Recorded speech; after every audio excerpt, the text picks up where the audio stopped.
चलिए बच्चों, वैसे तो लास्ट क्लास में हमने किया था इशू ऑफ शेयर्स की रिवीजन ली थी ना, तो आज उसी के असर्शन रीज़न वाले क्वेश्चन ट्राई करेंगे। ठीक है, तो क्वेश्चन नंबर 1 से आप लोग देखें ज़रा मेरे साथ। कह रहा है a company is an artificial person. ठीक है, कंपनी एक आर्टिफिशियल पर्सन है which is created under the provisions of law and has separate legal entity with perpetual succession. Is it true? Absolutely true. Perpetual succession का मतलब, perpetual मतलब जो हमेशा चलती रहती है, चलती रहती है, चलती रहती है। और कंपनी का यही नेचर है। कंपनी को कोई फर्क नहीं पड़ता कितने ही लोग मर जाएं और कितने ही लोग नए आ जाएं। जैसे पार्टनरशिप पे फर्क पड़ता है, आने और जाने से, मरने से, जीने से, इस पे कोई फर्क नहीं पड़ता। ठीक है, तो इसका असर्शन तो ट्रू है। रीजन देखते हैं। कह रहा है company is a legal entity set up by a group of individual promoters, जिन्हें हम कहते हैं, under the provisions of the companies act, and it can own property in its name, sue case और बी स्यूड। कह रहा है ये case कर सकती है और इसके खिलाफ भी कोई केस कर सकता है। ठीक है, कह रहा है death, lunacy, bankruptcy of a share holder does not affect continuation. ये भी बिल्कुल ट्रू है। बेटा ये क्या होती है? किसी का पागलपन, मेंटली डिसेबल्ड, उसे बोला जाता है। हाँ जी, क्या कह रहे हैं? एक मिनट। हाँ हाँ, कि कंपनी अपने नाम से कोई प्रॉपर्टी खरीद सकती है क्या? बिल्कुल खरीद सकती है कंपनी अपने नाम से। हाँ, पार्टनरशिप फर्म अपने नाम से कोई प्रॉपर्टी नहीं खरीद सकती, क्योंकि उसकी अकाउंटिंग एंटिटी तो सेपरेट है पर उसकी लीगल एंटिटी सेम मानी जाती है ओनर के साथ। तो बेटे यहाँ पर दोनों चीज़ें ट्रू हैं। आप सोच के बताएं, दोनों चीज़ें ट्रू हैं क्या? दोनों आपस में कनेक्टेड भी हैं? बिल्कुल कनेक्टेड हैं। तो answer should be this one. ठीक है, अगला केस देखिएगा ज़रा। अ कंपनी, चाहे पब्लिक हो चाहे प्राइवेट हो, can have any number of share holders. कितने ही हो सकते हैं? लाखों, करोड़ों? नहीं, बिल्कुल नहीं। इनफैक्ट एक कंपनी में तो लिमिट भी है। कौन सी वाली में? प्राइवेट वाली में, है ना। तो ये बिल्कुल फॉल्स है। अब देखते हैं रीजन। कह रहा है a public limited company can have any number. बोलो। पब्लिक लिमिटेड में तो होती है सर, ये सही है। It can have any number. बोलो, सोचो। मैं जरा एक बार इसकी लाइन चेक कर लूँ जरा। नहीं सर, फॉल्स है ये, डी ऑप्शन है। किसी में अनलिमिटेड तो होता ही नहीं है। It can have any number. D है सर, डी। मैं कुछ और देख रहा हूँ।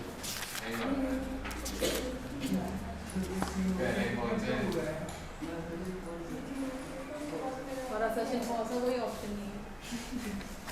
ये लाइन इनकम्प्लीट है। ये लाइन इनकम्प्लीट है। इसके बाद और भी कुछ लिखा हुआ है। ठीक है, a public limited company can have any number of share holder but a private company, सुन लेना, कह रहा but a private company can have maximum 100 share holders. False है ये भी। तो ये दोनों फॉल्स हैं। तो आंसर ये होगा इसका। सही है। अदरवाइज जितनी ये लाइन लिखी थी उतनी तो सही है। सही है, बिल्कुल। उसमें तो अनलिमिटेड लोग हो सकते हैं ना। पब्लिक वाले में। हाँ, पब्लिक में मिनिमम 7 और मैक्सिमम की कोई लिमिट नहीं होती। और प्राइवेट में मिनिमम 2 और मैक्सिमम 200। समझ रहे हैं आप? हाँ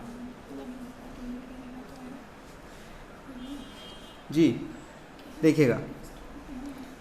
a public company must have at least 7 members and any number of share holders. सही लिखी है ये बात, ये बिल्कुल ट्रू लिखा है। A private company must have at least 2 members and maximum 200 shareholders. excluding its past and present employees. Absolutely true. ये दोनों बातें सही तो हैं. प्राइवेट में मिनिमम 2 और मैक्सिमम 200 हो सकते हैं, है ना, और उसमें मिनिमम 7 और मैक्सिमम की कोई लिमिट नहीं है. अब जरा सोच लो, दोनों ट्रू तो हैं, क्या दोनों कनेक्टिंग हैं? नहीं सर. टेक योर टाइम, जल्दबाजी ना करें.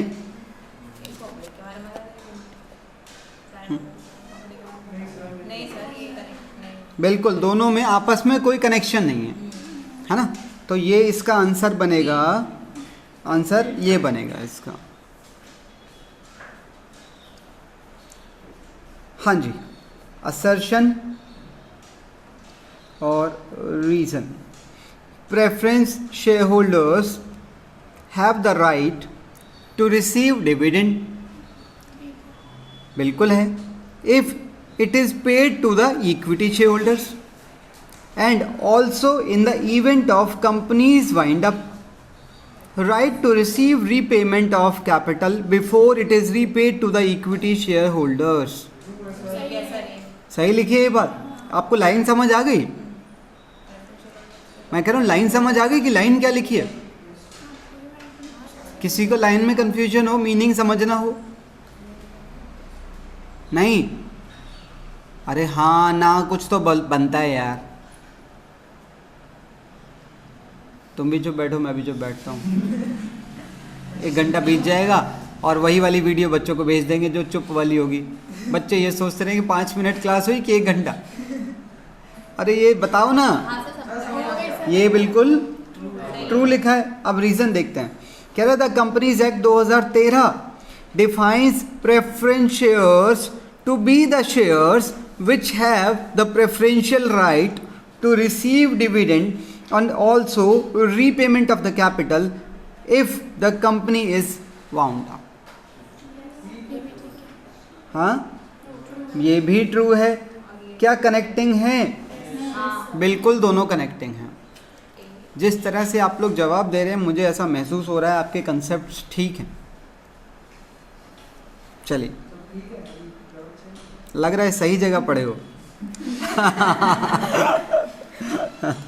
आओ, असर्शन देखिएगा बेटे, क्वेश्चन नंबर 5 का.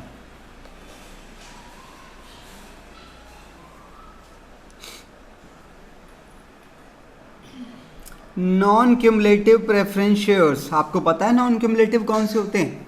नॉन क्यूमुलेटिव प्रेफरेंस शेयर वो होते हैं जिन पर अगर आप एक बार कभी किसी साल में डिविडेंड ना दो तो वो अगले साल के डिविडेंड में ऐड नहीं होता है. नहीं समझे मेरी बात? मैं कह रहा हूँ मैं किसी के घर में किराए में रह रहा हूँ और मान लो कोरोना की वजह से मैं उसका किराया नहीं दे पाया. उसने बोला ठीक है अगले साल वाले में ऐड करके दे देना. तो ये जो रेंट है ये क्यूमुलेट हो गया. अब मान लो मेरी उसके साथ बात हो गई कि ये किराया मैं अगले साल नहीं दूंगा, अगले साल जो किराया दूंगा वो अगले साल का ही होगा. तो वो नॉन क्यूमुलेट है. क्यूमुलेट का मतलब है इकट्ठा होना. समझ रहे हैं आप? तो पढ़ो जरा, पहले पढ़ो.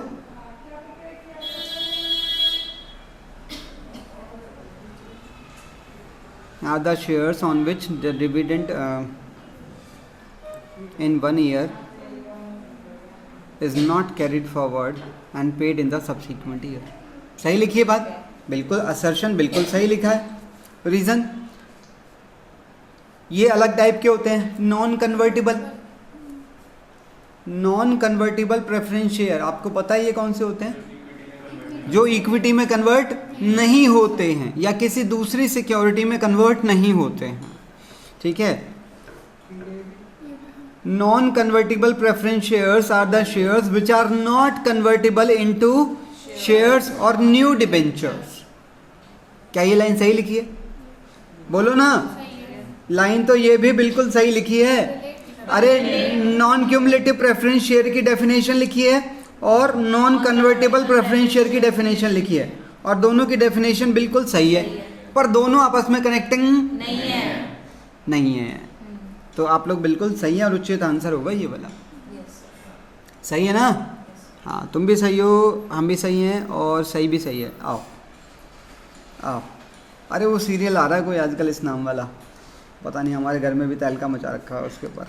आओ बेटे, अरे भाई देखते हैं हम क्या करें, तो हमें क्या।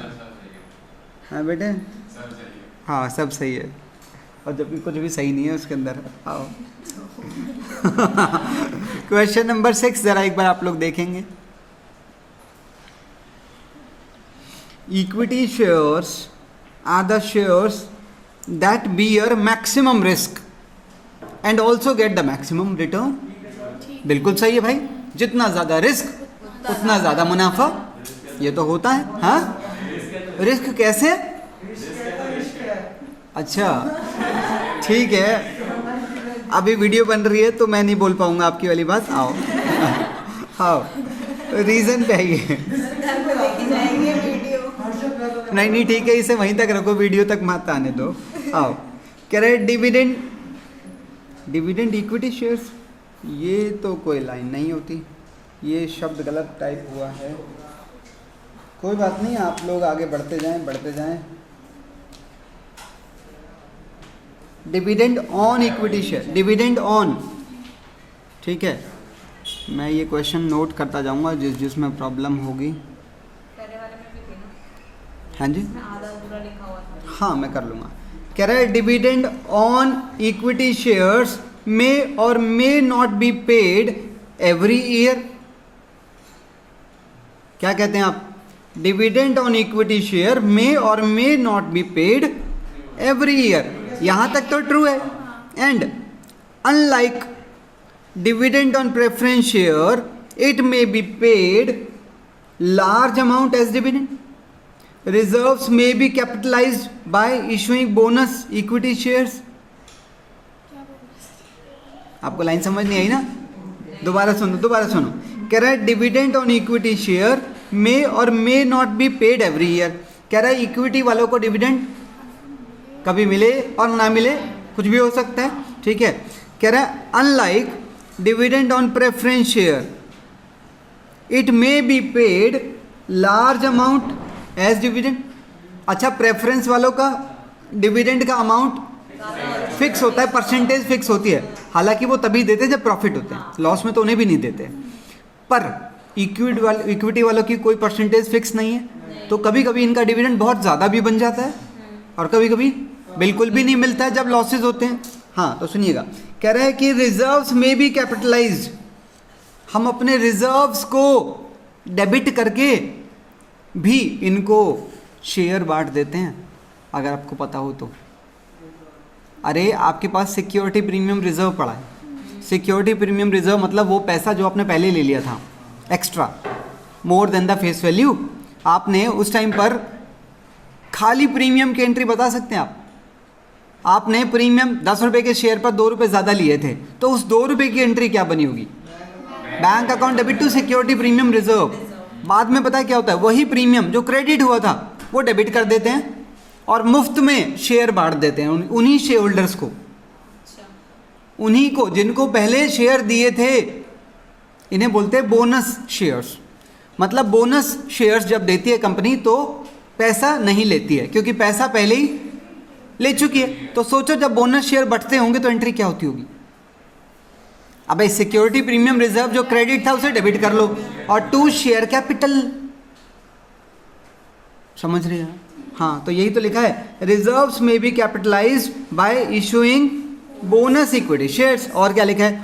Also market value may be higher than the. ये इक्विटी के केस में सही है कि नहीं? अरे सही तो है, मार्केट वैल्यू बढ़ सकती है शेयर की, तो वही तो लिखा है। अब बताओ जरा क्या है दोनों के बारे में। पहला तो ट्रू था असर्शन, रीजन के बारे में सोच के बताओ। रीजन भी ट्रू है। क्या दोनों कनेक्टिंग हैं? भाई साहब साफ साफ कनेक्टिंग है दोनों। खुद ही बता रहे हैं कि मैक्सिमम रिस्क के साथ मैक्सिमम रिटर्न है, तो इसका कारण नीचे बता तो रहा है, ऊपर वाली बात का रीजन ही नीचे दिया हुआ है, तो दोनों आपस में कनेक्टिंग है। आगे आइए sir, question number 7। Authorised share capital is the maximum share capital that a company can issue. बिल्कुल true. Authorise share capital as the maximum amount of share capital authorise to be issued by the memorandum of association. बोलो, authorised share capital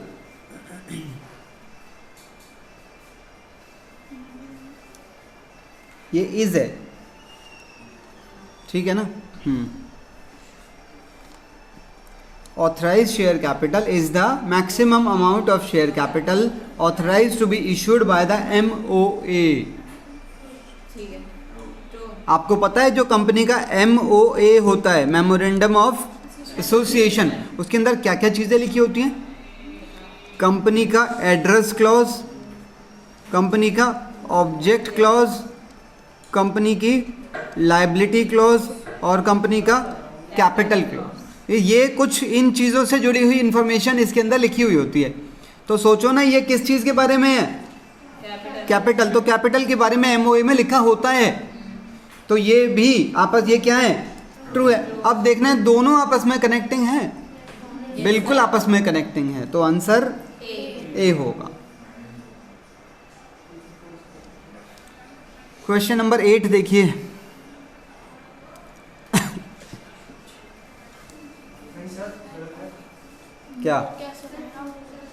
क्या गलत है? अबे मैं तो पढ़ा ही नहीं। इशूड शेयर कैपिटल में बी मोर देन और इक्वल टू द ऑथराइज्ड, बिल्कुल गलत। हो ही नहीं सकता, हो ही नहीं सकता। जितने हमारे पास हैं उससे ज़्यादा हम शेयर बांट ही नहीं सकते। आगे आओ। Issued share capital is a part of authorised share capital, thus it can be equal to or lower than the authorized share capital। बोलो ना, ये ट्रू है कि नहीं? ये ट्रू है, तो आंसर निकालो। आंसर डी होगा।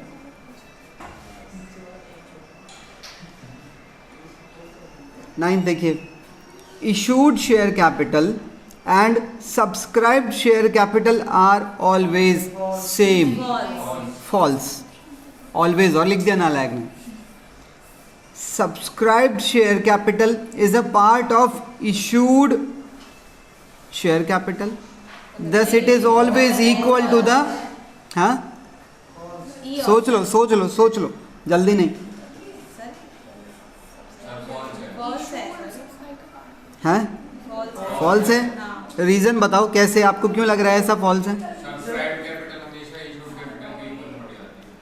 बिल्कुल, सब्सक्राइब कैपिटल हमेशा इशूड के बराबर हो, कोई ज़रूरी नहीं है, कोई ज़रूरी नहीं है। ओवर सब्सक्रिप्शन का फिर तो कंसेप्ट ही नहीं होता, है ना। तो ये दोनों फॉल्स हैं, तो आंसर ई निकलेगा। अरे भाई, मुझे जो लगा मैंने वो बनाया, समझिए। मेरी में होते हैं, मेरे में तो 6 ऑप्शन भी मिलेंगे आपको किसी न किसी दिन, सही है ना। देखो, हमारा आपने हमारे टेस्ट भी अटेम्प्ट किए हैं, एप्लीकेशन पे भी अटेम्प्ट किए हैं, आपने देखे होंगे वहाँ 6 ऑप्शन भी होते हैं, होते हैं ना। और कहीं कहीं 8 भी मिले होंगे, 7 8, जहाँ मुझे लगता है कि और डाल दो वो पॉसिबल है, तो वहाँ वहाँ कन्फ्यूजन बढ़ती है। आओ ज़रा देखिए, ज़रा असर्शन देखिए।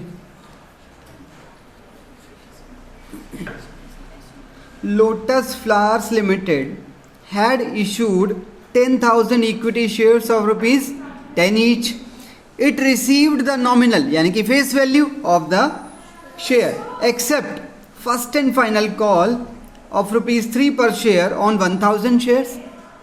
ठीक है, टोटल 10,000 शेयर कंपनी के पास थे, इसमें से 1,000 शेयर पर 3 रुपये, इसका मतलब 9,000 शेयर पर पूरे 10 रुपये मिल गए होंगे। ठीक है, कह रहा है these 1,000 equity shares will be shown as subscribed but not fully paid up. सही है कि नहीं?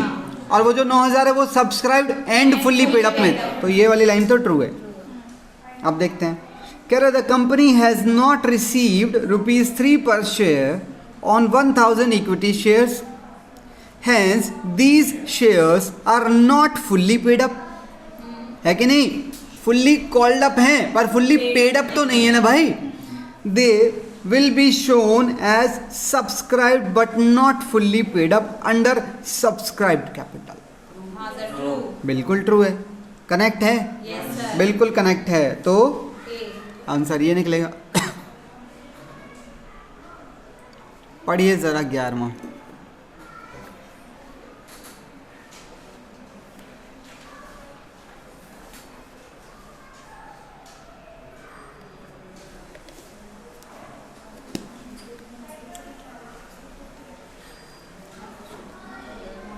Calls not yet made. कौन क्या कर रहा है ये?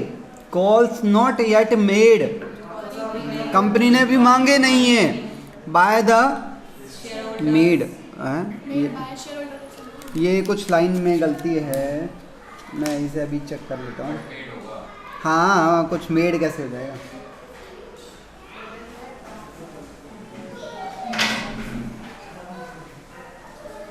Calls not yet made by the company, ऐसा कुछ होगा. ठीक है. But received in advance. अरे मतलब मांगने से पहले पैसा मिल गया यार. मोटा मोटा जब प्रैक्टिकल कर लिया तो इसमें कुछ नहीं. हट हलवा सा दे रखा है. कह रहा है but it is received in advance. It is shown as paid up capital. दिमाग लगाओ रे. अच्छा चलो सोचो, एक बात सोचो. मेरा 10 रुपये का शेयर है. मैंने 8 रुपये मांगे और मुझे 8 के 8 मिल गए तुम सबसे. 8 का शेयर है, वो 10 का शेयर है. मैंने 8 मांगे और 8 के 8 मिल गए तुम सबसे. कहाँ लिखूंगा मैं उसे? Subscribed but not fully paid up, क्योंकि मैंने 2 रुपये भी मांगे ही नहीं है तो तुमने दिए ही नहीं है. मैं कह रहा हूँ वर्षा ने 2 रुपये भी अगले वाले भी दे दिए. मैंने कहा मैंने तो मांगे ही नहीं है अभी. तो उस 2 रुपये की एंट्री सोचो, सिर्फ 2 रुपये की एंट्री. अच्छा उस 8 रुपये की एंट्री क्या हुई होगी? 8 रुपये की entry bank to share capital. आपको पता है एप्लीकेशन अलॉटमेंट सब कट जाते हैं तो रह जाता है bank debit to share application, तो शेयर कैपिटल. तो 8 रुपये तो एडजस्ट हो गए होंगे बैलेंस शीट में, बैंक एसेट्स में, और शेयर कैपिटल बैलेंस शीट में लाइबिलिटीज के अंदर, है कि नहीं. अब मैं कह रहा हूँ 2 रुपये वर्षा ने एक्स्ट्रा दे दिए. अब उस 2 रुपये की एंट्री सोचो. Bank to calls in advance, bank assets में चला गया होगा. कॉल्स इन एडवांस कहाँ गया होगा रे? इसे शेयर होल्डर फंड में जगह नहीं मिलती है. ये अदर करंट लाइबिलिटीज में जाता है.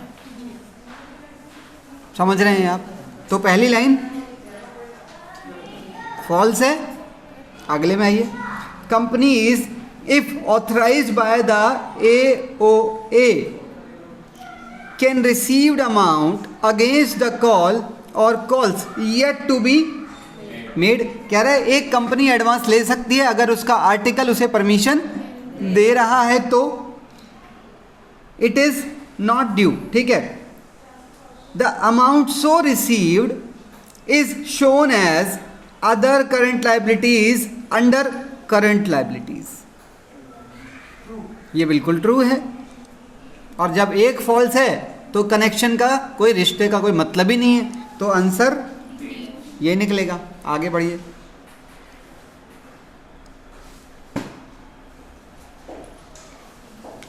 देखिए बेटे जरा एक बार 12वां.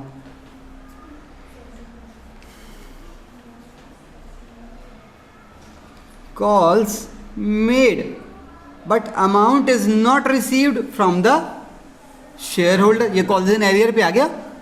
कह रहे कंपनी ने पैसे मांगे पर शेयर होल्डर ने पैसे नहीं दिए. Are calls in arrear and is always transferred to calls in arrear account and are shown under shares subscribed but not fully paid up as deduction in the notes to account on share capital. ये वाली line तो बिल्कुल true लिखी है. हैं? Calls in arrear अगर आप account नहीं भी खोल रहे हो वो बैलेंस शीट में माइनस होके दिखता है.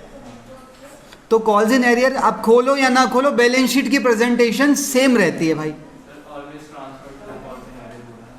उससे कोई फर्क नहीं पड़ रहा. ये कोई डिफरेंस नहीं बनाएगा. वो हमारी चॉइस है. Balance sheet presentation will remain same. सही है ना? पढ़िए जरा आगे.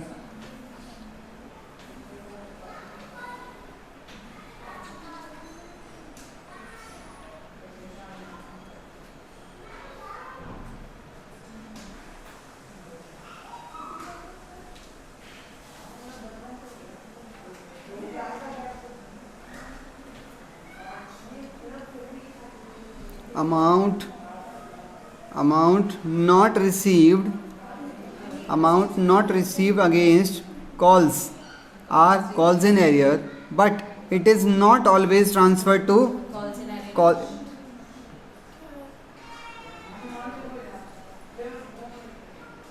अच्छा, एंगल तो ये भी ठीक है भाई ये फॉल्स होगा, ये ट्रू है, ये ट्रू है। अगर ये नीचे वाली लाइन नहीं लिखी होती तो मैं ऊपर वाली को ट्रू दे देता, पर नीचे वाली जो लाइन है वो ऊपर वाली लाइन से ज़्यादा मजबूत है। नहीं, मैं भी तो वही कह रहा हूँ ना, आपको इससे क्लियर पता चल रहा है ना कि ऊपर वाली लाइन कमज़ोर है। क्या कह रहा है? Amount not received against calls are calls in arrear, but it is not always transfer to calls in arrear account, it can be kept in the respective call account as, ये वही बात कर रहा है कि एरियर खोलें या ना खोलें। However, the amount not received is shown under share subscribed but not fully paid up as deduction। ये बिल्कुल ट्रू है, तो ये फॉल्स है और ये ट्रू है, तो आंसर ये वाला हो जाएगा, नीचे वाला।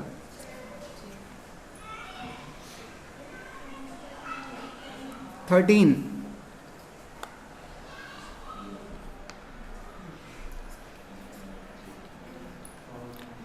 reserve capital is a part of subscribed. Reserve capital is a part of subscribed capital which the company decides to call at the time of winding up of the company। सोच लो, आराम से सोच लो, ज़्यादा आराम से सोच लिए। Reserve capital is a part of subscribed capital which the company decides to call at the time of winding up of the company। आप कह रहे हैं this is a false, तो इसमें फिर सच्चाई क्या है ये बताओ।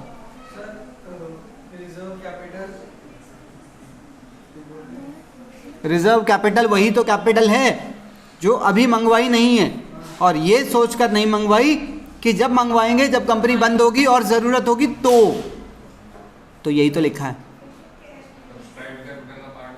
हाँ, सब्सक्राइब कैपिटल का ही तो पार्ट है। तुम्हें क्या, अच्छा कंफ्यूजन क्या है ये बताओ। देखो, कैपिटल रिजर्व को तो फिलहाल साइड में रख दो।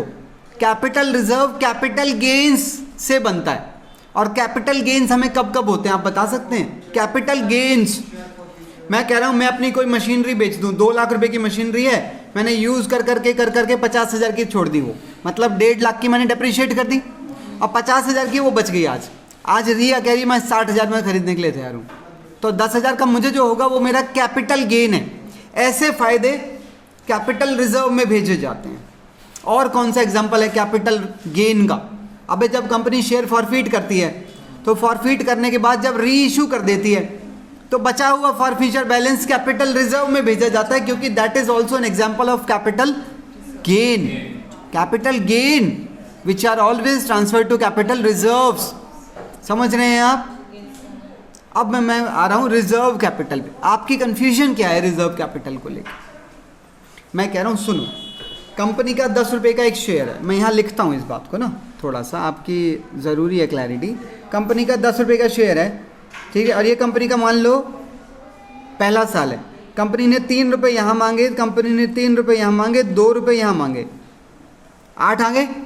अब 2 रुपये कंपनी ने यहाँ पर सबने बैठ के सलाह कर ली, जितने भी लोग थे बोर्ड ऑफ डायरेक्टर वगैरह, सबने सलाह कर ली कि अभी 2 रुपये नहीं मंगवाए जाएंगे। और ये कितने लोग मिलकर फैसला लेते होंगे आपको पता है? बोर्ड ऑफ डायरेक्टर सब मिलकर ये फैसला लेते हैं, और इस फैसले में मैक्सिमम लोगों को एग्री होंगे तो ही ये फैसला लिया जाता है। इसे बोलते हैं स्पेशल रेजोल्यूशन। एक होता है ऑर्डिनरी रेजोल्यूशन, एक होता है स्पेशल रेजोल्यूशन। अब मैं कहूँ हम लोग ट्रिप पे चलेंगे और 50% एग्री हो रहे हैं, सुन रहे हैं, 50% एग्री, तो this is ordinary agreement, ordinary. अब मैं कह रहा हूँ 75% एग्री हो गए, तो this is special agreement, special resolution. समझ रहे हैं आप? तो इस फैसले के लिए 75% लोगों का एग्री होना जरूरी है। अब मैं कह रहा हूँ सब एग्री हो गए कि ठीक है 2 रुपये अभी मत मंगवाओ, कंपनी जब बंद होगी और उस टाइम पर अगर ज़रूरत लगी कि 2 रुपये हमें चाहिए तो हम शेयर होल्डर से 2 रुपये मंगवाएंगे। समझ आई? हाँ, डिविडेंड पेड अप में मिलता है, जो आप पैसे देते हो डिविडेंड पेड अप वैल्यू पे मिलता है हमेशा। अब मैं कहूँ मुझे कार्तिक तुझसे 10 लाख रुपए का लोन चाहिए, मैं तेरे पास आया, मैंने कहा चल ऐसा कर तू 8 ही दे दे, अभी 2 मैं तब ले जाऊंगा जब मुझे ज़रूरत होगी। बता तू इंटरेस्ट 8 पे लेगा कि 10 पे लेगा? 12 पे लेगा। समझ रहे हैं ना आप मेरी बात को? तो जो हम पैसा यूज़ कर रहे हैं किसी का, उसी के ऊपर ही तो कोई लेन देन होगा, है ना? सो क्या कहते हैं आप इसके बारे में, ये बताओ। This is true reason. Share capital which the company resolves, आप समझ रहे हैं? रिजॉल्व का मतलब, रिजॉल्व का मतलब मिलकर लिया हुआ फैसला, ठीक है? कह रहा है share capital which the company resolves to call up on its winding up is termed as reserve capital. बिल्कुल ट्रू है, और आपस में कनेक्टिंग भी है, तो आंसर ये वाला ए।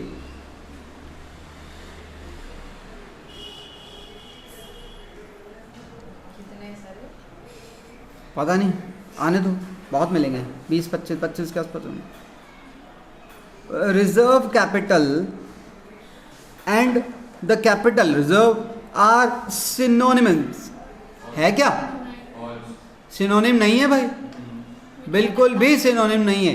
ये तो बनता है कैपिटल गेन्स की वजह से, और ये बनता है कैपिटल का एक हिस्सा ना मंगवाने की वजह से।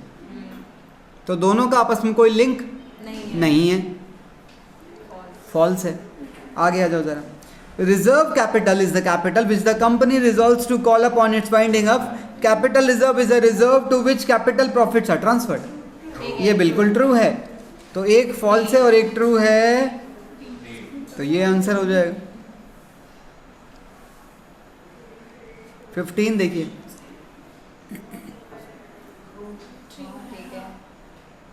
Shares can not be allotted unless minimum, बिल्कुल सही है, सही है ना? अगला, SEBI security exchange board, SEBI has prescribed that a company issuing shares to the public can not allot shares unless it receives subscription of 90% of the shares issued। ये क्या लिखा है? ये भी ट्रू है, देख लो जरा, कनेक्टिंग है, बिल्कुल कनेक्टिंग है, तो आंसर ए हो जाएगा। सही है ना? 16 देखिए,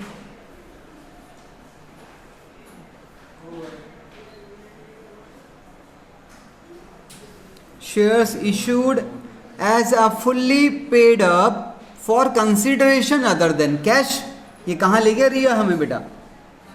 ये क्वेश्चन, एक सेकंड रिया, ये क्वेश्चन हमें कहाँ ले गया? मतलब ये हमने जब चैप्टर पढ़ा था तो ये शब्द हमने पढ़े हुए हैं, सुने हुए हैं, तो ये हमने चैप्टर में कहाँ पढ़े थे?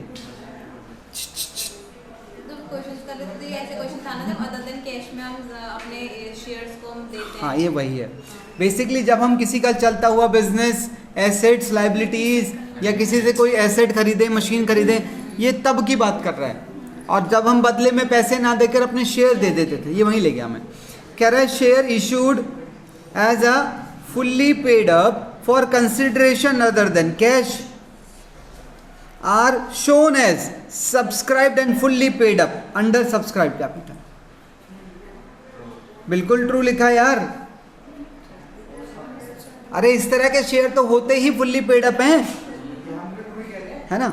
आओ, reason, shares when issued for consideration other than cash are disclosed in the notes to account on share capital. In case of fully paid up shares they are shown as subscribed and fully paid up. बिल्कुल true है, और connecting भी, तो answer ये होगा। 17 देखिए,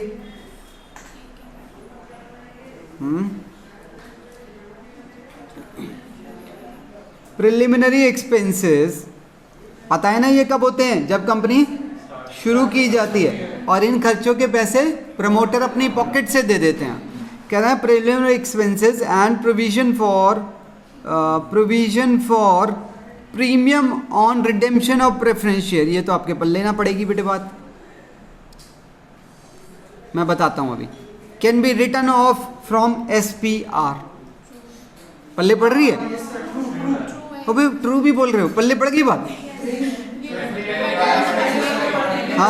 हाँ, ये तो बिल्कुल कनेक्टिंग है। ये कनेक्टिंग हो या ना हो कोई ज़रूरी थोड़ी है। मैं आपको समझाता हूँ, देखो क्या होता है। अरे संतल रे, कंपनी ने ना यहाँ पर इक्विटी शेयर के बारे में ये बात अप्लाई नहीं होती है। मैं ये बात बता रहा हूँ प्रेफरेंस शेयर या डिबेंचर के बारे में। जब कंपनी प्रेफरेंस शेयर या डिबेंचर इशू करती है तो कंपनी बता भी देती है कि बाद में हम कितने पैसे लौटाएंगे। अब मैं कह रहा हूँ, मान लो कंपनी ने यहाँ पर प्रेफरेंस शेयर इशू करें, ये छोड़ दो, 100 रुपये का प्रेफरेंस शेयर है और कंपनी कह रही है यहाँ हम 112 लौटा देंगे आपको। मतलब अबे हर साल डिविडेंड भी तो देंगे, जो डिविडेंड देंगे वो अलग है, और बाद में 12 रुपये फालतू भी देंगे। तो ये जो 12 रुपये हैं ये फालतू देंगे या नहीं देंगे, ये कब पता चल जाता है? शुरू में, बीच में, या एंड पे पता चलेगा? नहीं, ये शुरू में ही क्लियर होती है बात, टर्म्स एंड कंडीशंस में लिखी होती है ये वाली बात। समझ रहे हैं आप? और आपने 11वीं में एक कंसेप्ट पढ़ा था प्रूडेंस, जो ये कहता था कि अगर आपको फ्यूचर में पता लग रहा है कि कुछ खर्चा नुकसान होने वाला है तो कह रहा है उसकी तैयारी कर लो आज ही। तो भाई हम उसकी एंट्री यहीं डाल के चलते हैं। अब क्योंकि वो 12 रुपये मेरे लिए आज एक क्या है, मुझे आज ही पता है 12 रुपये देने हैं, मेरे लिए क्या है वो खर्चा है। खर्चा है क्योंकि ज़्यादा देने हैं, पर क्योंकि देने बाकी हैं तो लायबिलिटी भी तो है। अब एंट्री हमेशा डेबिट और क्रेडिट साथ लेके आती है। अगर खर्चा डेबिट में आ रहा होगा तो क्रेडिट में कुछ तो लिखोगे, समोसा लिख के आओगे वहाँ, तो क्रेडिट में लायबिलिटी बनेगी। तो आज ही एक एंट्री क्या बनेगी 12 रुपये की, प्रीमियम जो है वो लायबिलिटी में जाएगा। मैं यहाँ पर एंट्री डाल रहा हूँ, loss on issue of preference share debit to premium on redemption. ये लॉस के नाम से डेबिट हुआ और ये लायबिलिटी के नाम से क्रेडिट हुआ, और बाद में जब पैसे देने का दिन आएगा ना तो ये डेबिट हो जाएगा और टू बैंक करके पैसे दे देंगे 12 रुपये। और 100 रुपये की एंट्री मैं अभी आपसे डिस्कस नहीं कर रहा हूँ, नॉर्मल है वो शेयर की, सही है। तो बेटे ये जो आपका लॉस है ना, ये लॉस, इस लॉस को भी आप यहीं राइट ऑफ कर सकते हैं। अगर आपके पास प्रीमियम है तो वहाँ से राइट ऑफ कर दो, प्रीमियम नहीं है तो statement of profit and loss से राइट ऑफ। बिल्कुल सही कह रहे हैं जो कह रहे थे, बाकी तो यूं ही गर्दन हिलाते हैं। ठीक है, आओ तो बेटे ये बिल्कुल ट्रू है। अगला reason, as per the companies act 2013 section 52 subsection 2 security premium reserve can be used for writing off the preliminary expenses and providing for premium on redemption of debenture. बिल्कुल ट्रू है, दोनों आपस में सुपर कनेक्टिंग है। क्या हुआ बोलो? Section, this is very very important, आपको ये बिल्कुल याद रखना होगा। और आपके एग्जाम से 2 दिन पहले मैं आपको इंपॉर्टेंट सेक्शन की लिस्ट भी प्रोवाइड करवा दूंगा। उससे पहले सेक्शन लर्न करके क्या करना है यार, आओ अबे आगे बढ़ो रे। 18वां देखिए जरा, ठीक है। In the event of issue of shares being oversubscribed, कह रहा है जब ओवर सब्सक्रिप्शन हो जाता है, shares can be issued on pro rata basis to all the applicants. Can be लिखा है, कैन बी ऑलवेज नहीं लिखा। The number of shares allotted cannot be more than the number of shares issued for subscription. Yes, sir. Allotted cannot be, allotment होगा ये, allotment cannot be made to all the applicants. ये possible ही नहीं है ना, मेरे पास 10 seat हैं और एडमिशन के लिए 15 आ जाएं, तो बिठा तो 10 ही सकते हैं, वही तो लिखा है। कह रहा है shares may be allotted on pro rata basis, तो ये भी, और दोनों कनेक्टिंग भी हैं, तो हाँ बोलो, पता नहीं मुंह ही मुंह में बोल जाते हैं। 19वां देखिए, the method of pro rata allotment is use when the issue is over subscribed. ये तो बिल्कुल ट्रू है। रीजन देखिए जरा, रीजन भी क्या कह रहे हो, ट्रू है, पता नहीं। Under subscription of shares means that the applications received against issue of shares are less than the number of shares issued for. ये भी कनेक्टिंग है क्या? ये ओवर है और ये अंडर है, क्या कनेक्शन है भाई? कोई कनेक्शन नहीं है, तो ये आंसर होगा इसका। देखिए जरा, when the issue is under subscribed and the amount is receivable in installments, सुनना ध्यान से, कहता when the issue is under subscribed and the amount is receivable in installments, shares allotted money and call amount receivable is determined on the basis of shares applied। पल्ले पड़ रही है बात? Very good Parth, I am very impressed the way you have recovered and the way you have performed very well. नहीं, मैं कुछ और तरीके से बात कर रहा था। अरे नहीं, अच्छा किया है उसने वाकई में। तो खैर चलिए, 20th में देख के सोच के बताओ, आपको क्वेश्चन पल्ले पढ़ना चाहिए पहले तो। बहुत अच्छी बात कर रहा हूँ। अच्छा सुन लो, पहले तो ना आधी लाइन तोड़ो। कह रहे when the issue is under subscribed, मैं कह रहा हूँ मेरे पास 20,000 शेयर हैं और तुम सब ने मांगे ही 15,000 हैं। आप समझ रहे हैं? तुम्हारे अप्लाइड कम है ना, मेरे पास 20,000 शेयर हैं जो मैंने कहा खरीद लो, तुमने मांगे ही 15। तो जब मैं तुमसे पैसे मांगूंगा एप्लीकेशन के, अलॉटमेंट के, फर्स्ट कॉल, सेकंड कॉल, अपने हिसाब से मांगूंगा कि या जो जितने तुमने मांगे हैं उसके हिसाब से मांगूंगा, है ना? अब पढ़ो जरा क्वेश्चन को।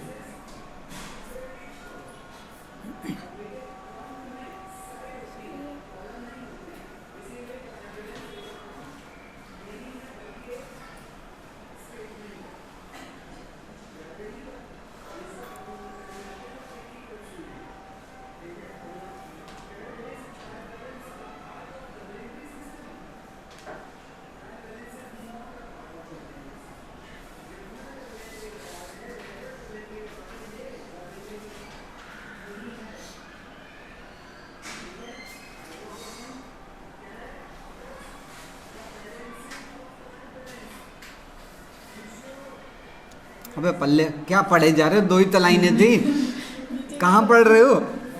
हाँ फॉल्स है यार, ट्रू है यार।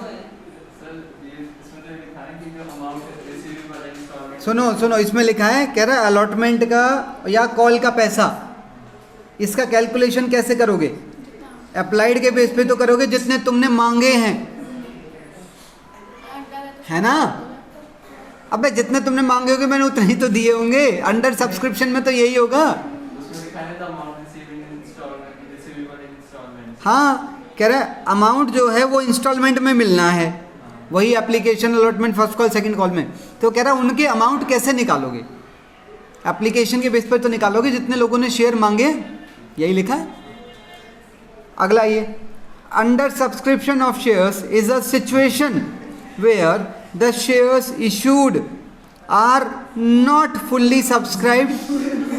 हाँ कोई बात नहीं, are not where the shares issued are not fully subscribed, hence the amount receivable as allotment money and call money is determined on the basis of number of shares applied। बिल्कुल true है और बिल्कुल super connection भी है। आइए ज़रा, तो answer बनेगा ये वाला।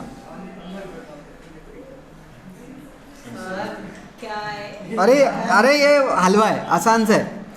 कह रहा है if the issue of share is over subscribed, कह रहा है जब ओवर सब्सक्रिप्शन होता है तो share may be allotted to the applicants in any of the following 3 methods.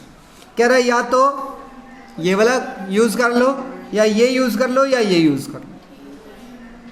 होता है कि नहीं होता है? अबे जब ओवर सब्सक्रिप्शन होता है तो कंपनी के पास कई ऑल्टरनेटिव होते हैं शेयर बांटने के, जिसमें कुछ को मना भी कर सकते हैं। किसी को पूरी खुशी, किसी को आधी खुशी, किसी को बिल्कुल कोई खुशी नहीं। तो ये अलग अलग ऑल्टरनेटिव है। सही लिखा है? ये बिल्कुल सही लिखा है, ट्रू लिखा है। आगे ये shares can not be allotted more than the number of shares issued for subscription. 10 in the event of over subscription, shares will be allotted that are not more than the shares issued for. Hence, some of the applications have to be refused allotment. A company can refuse allotment on excess applications by any of the 3 methods. यही तो 3 repeat कर रखे हैं ऊपर वाले। तो ये भी बिल्कुल और बिल्कुल रीजनेबल है ये इसके साथ।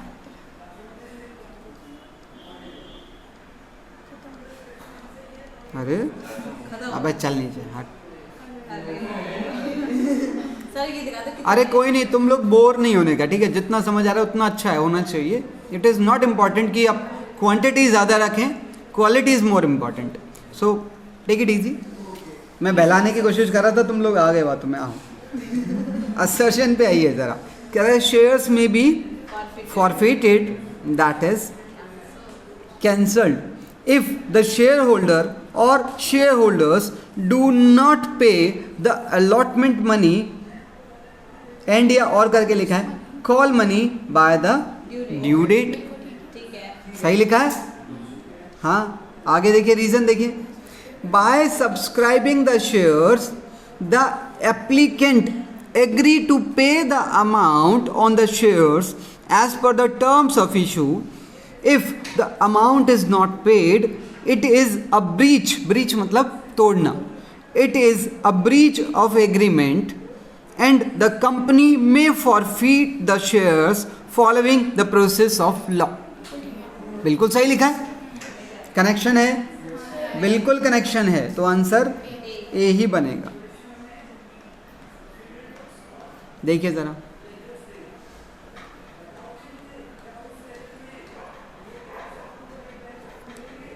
forfeited shares may be reissued by the company on the terms that are different from the issue of shares.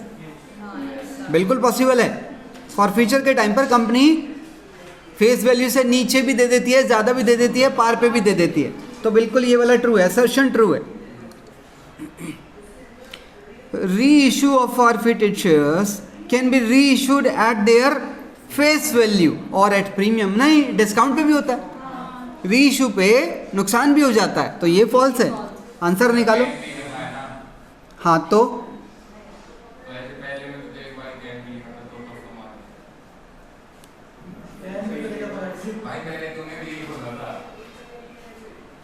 हाँ, तो कैन भी लिखा है, तो पर 2 ही तो सिचुएशन लिखी हुई हैं।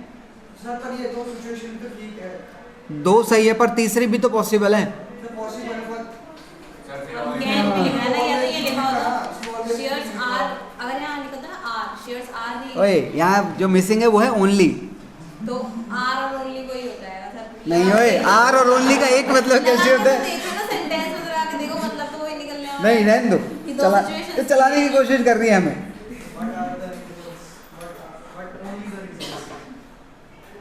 वही आने दो, देख लो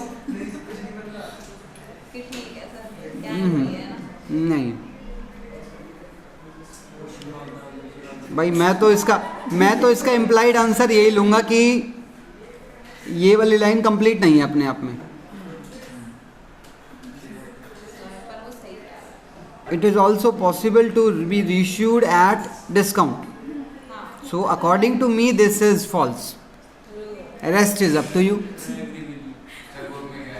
बुक में पता नहीं क्या दिख रहा है, बुक में फिलहाल पता नहीं कहाँ मिलेगा, देखना पड़ेगा, देख लेंगे, कोई नहीं, आओ ना आगे देखिए। 24 मैंने अपना इंट्यूशन आपको बता दिया कि जो मुझे लग रहा था। Forfeited shares may be reissued by the company at a discount but the amount of discount cannot be more than that। ये तो ट्रू है, सुपर ट्रू है। It being sale of shares, कह रहा है जो रीइश्यू होता है, रीइश्यू को क्या हम सेल ऑफ शेयर भी बोलते हैं? नहीं भाई, रीइश्यू तो रीइश्यू ही है, सेल थोड़ी होता है। अबे सेल वो होता है जिसमें बिल बनाते हैं, जिसमें बिल बनता है, कोई माल बेच रहे हैं, सेल तो बिल बनता है, इसमें क्या बिल बनाते हो क्या तुम? हैं? तो ये अपने आप में यहीं से ही फॉल्स की कंडीशन में चला गया, बाकी पढ़ लेते हैं। कह रहा है it being sale of shares and not an issue of share thus the company can reissue them at hut. तो इसका आंसर यही होगा। क्या? पढ़ो पढ़ो पढ़ो, बकवास नहीं, बहुत टाइम है अभी अपने पास। Forfeited share, अबे कहाँ गया? Forfeited shares when reissued at a discount, the discount allowed is debited to the discount on issue of share and is hard। क्या कह रहा है? अरे जब रीइश्यू करते हैं डिस्काउंट पे तो क्या डेबिट होता है? Share forfeiture. बैंक तो होता ही क्योंकि पैसा होता है, फॉरफीचर। तो ये लाइन अपने आप में कह रहा है हम ये डेबिट करते हैं, ये थोड़ी डेबिट करते हैं हम तो फॉरफीचर डेबिट करते हैं ना। Discount allowed on reissue of forfeited shares is debited to, ये सही है, not to this account।